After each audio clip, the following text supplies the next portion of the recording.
जय भीम। बड़े दुख के साथ मुझे ये कहना पड़ रहा है, आप सबने भी देखा होगा किस तरीके से अमृतसर के अंदर एक ऐसी हृदय को चोट पहुंचाने वाली घटना जो घटी है, जिस तरीके से एक इंसान ने, मैं तो इंसान भी कहना नहीं समझती उसको, बाबा साहेब भीमराव अंबेडकर की मूर्ति के ऊपर चढ़ के हथौड़े मारे, हथौड़े मारने के साथ साथ संविधान को वहां जलाने की कोशिश करी और पूरा एक उग्र माहौल बनाने की कोशिश करी। मैं सबको ये चीज बताना चाहती हूँ और मैं सरकारों को भी और आम जनता के बीच में भी ये बात लाना चाहती हूँ, और मुझे लगता है कि सबको पता है कि ये पंजाब को जलाने की कोशिश की जा रही है। ये पंजाब के अंदर किस तरीके से भेदभाव, किस तरीके से सिख वर्सेस एक अदर कम्युनिटी, सिख वर्सेस दलित किया जाए, किस तरीके से जो पंथ, जो गुरु ग्रंथ साहिब है, जो सिखी धर्म है, जो सबको एक लेकर चलता है, जो समानता की बात करता है, जो 10वें पातशाह, जो गुरु गोविंद सिंह जी ने खालसा फौज बनाई थी, सब गरीबों को हक अधिकार दिए थे, सब गरीबों को मान सम्मान देके, पंच प्यारे बना के, पंथ को ऊपर उठा के एक किया था, जाति विवाद को खत्म करके किया था। सरकारें जो हर बार करती हैं, एजेंसीज जो हर काम करती हैं, हर जगह पे अपनी सरकार बनाने के लिए divide and rule, division create करके, नफरत क्रिएट करके अपनी, क्योंकि आने वाले टाइम पे चुनाव आ रहे हैं और उनको चुनाव दिख रहे हैं कि किस तरीके से पंजाब को तोड़ा जाए, क्योंकि पंजाब और खास करके सिख जो है, जब भी कोई बात होती है पंथ की या जब भी कोई कम्युनिटी की बात आती है तो सब एक हो जाते हैं। इस तरीके से एक डिवीजन क्रिएट करने की कोशिश की जा रही है, लोगों के अंदर ये एक नफरत पैदा करने की कोशिश की जा रही है। और इस तरीके से बाबा साहेब की जो जिस तरीके से अपमान करके, जिन लोगों के लिए अंबेडकर सिर्फ इंसान नहीं, अंबेडकर जिन लोगों के लिए भगवान है, उन गरीब लोगों के लिए अंबेडकर वो मसीहा है जिन्होंने उन्हें सिर उठा के जीने का अधिकार दिया। उन महिलाओं के लिए, किसी भी वर्ग के महिलाओं के लिए वो एक इस स्थिति में एक फरिश्ता बन के आए कि उनको घर से बाहर निकलने की आजादी, सर उठाने की, समानता से जीने की आजादी डॉक्टर बाबा साहेब भीमराव अंबेडकर ने दी। जानबूझ के ये हरकत की गई और मैं पंजाब की जनता को और पूरे भारत के लोगों को जो यहाँ से कनेक्टेड नहीं, बताना चाहती हूँ इसके पीछे और कोई नहीं है, इसके पीछे एजेंसीज हैं जो ये काम कर रही हैं, जो ये डिवीजन, जो ये नफरत क्रिएट करना चाहती है, क्योंकि उनको पता है कि सिख कौम एक कम्युनिटी, बहुत पावरफुल कम्युनिटी है। ये एक जर्नैल जिसे कहते हैं ना, योद्धे जो होते हैं, उनकी कम्युनिटी है जो हर एक के लिए खड़े हो जाते हैं, जो दूसरे लोगों के लिए भी इस तरीके से लड़ाई लड़ते हैं कि जैसे अपने घर की माँ बहन बेटी हो, या आपने इतिहास हमारा देखा है। इसीलिए जो एजेंसीज हैं, 26 जनवरी का दिन ढूंढ के जानबूझकर संविधान जलाया गया, जानबूझकर बाबा साहेब की फोटो पे ये काम किया गया, तस्वीर पे चढ़कर तोड़ा गया, हथौड़े मारे गए, ताकि लोगों के अंदर ये डिवीजन, नफरत क्रिएट हो, ताकि सिख वर्सेस दलित किया जाए, ताकि ये नफरत डीप रूटेड जाए। और ये मैं लोगों को बताना चाहती हूँ कि ये काम पुलिस ने अरेस्ट किया, पुलिस ने अरेस्ट करने के बाद उस आदमी को बताया कि ये भी शेड्यूल कास्ट से ही संबंधित था।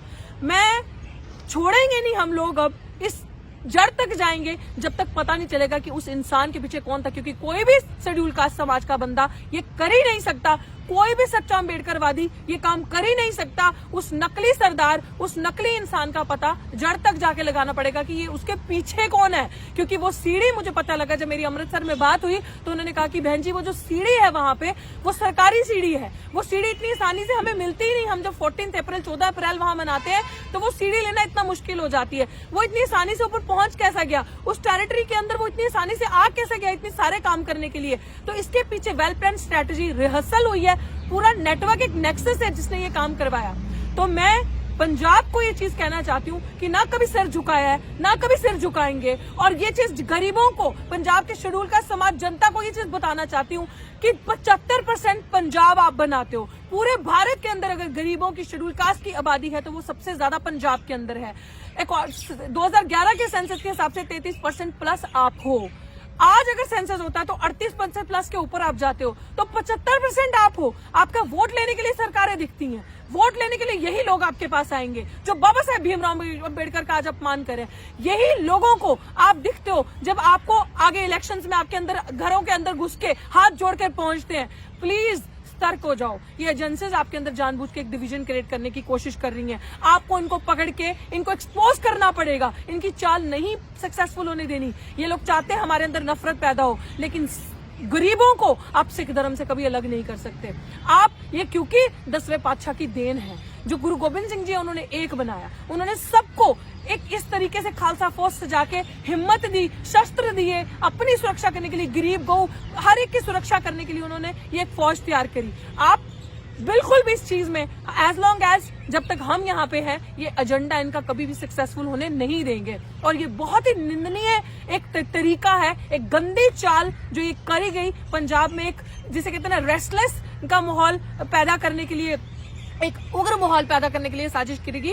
लेकिन मैं समाज को कहती हूँ कि बहुत सूझबूझ तरीके से इसकी तह तक जाना है और इस लड़ाई को लड़ना है, इसको ऐसे ही नहीं छोड़ना। इसके पीछे कौन है उनको एक्सपोज करना है, और आप सबको पता है इनके पीछे वही मनु है, इनके पीछे वही गंदे लोग हैं जो एजेंसीज के हैं, जो हर टाइम 26 जनवरी को संविधान जलाते हैं, जो 26 जनवरी के दिन काले झंडे दिखाते हैं, जो 26 जनवरी के दिन इस तरीके की हरकतें करते हैं। फिर डोंट गो, अगर आपको इतनी नफरत है तो चले जाइए भारत छोड़ के। अगर आपको इतनी नफरत है तो इस तरीके से आप जो उग्र माहौल पैदा करते हैं, आप आसपास के लोगों के अंदर एक नफरत पैदा करते हैं, तो अपने बच्चों को फिर संविधान के तहत जाकर मत अप्लाई किया कीजिए, मत चुनाव लड़ाइए उनको, मत फिर संविधान के दायरे में आके आप उनकी बेल्स जब अप्लाई करते हैं तब आप कोर्ट के अंदर जाते हैं, अपने बच्चों को वकील बनाते हैं, अपने बच्चों को इसी जगहों पे आप नौकरियां करवाते हैं। डोंट डू दैट ना देन।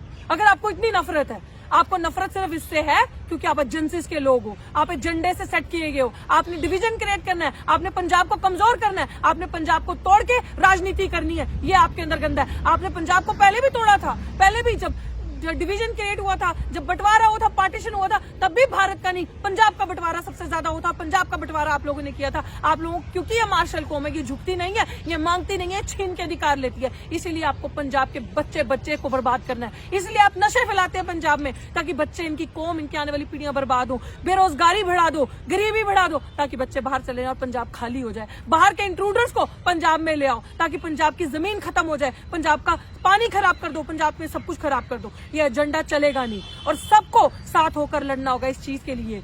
हर एक की इज्जत करनी पड़ेगी, चाहे वो जमींदार है, चाहे वो कोई भी है ऊपर की ऊंची जाति से, चाहे वो गरीब है, आप सबको प्यार से एक होकर रहना पड़ेगा अपने पंजाब को बचाने के लिए। और ये बिल्कुल भी बर्दाश्त नहीं किया जाएगा इन फ्यूचर ऐसी चीजें। और हमारी पूरी टीम ऑन ग्राउंड है, लीगली भी हम इस मैटर की जड़ तक जाएंगे और ये चीज, इनकी स्ट्रैटेजी को हम पास नहीं होने देंगे।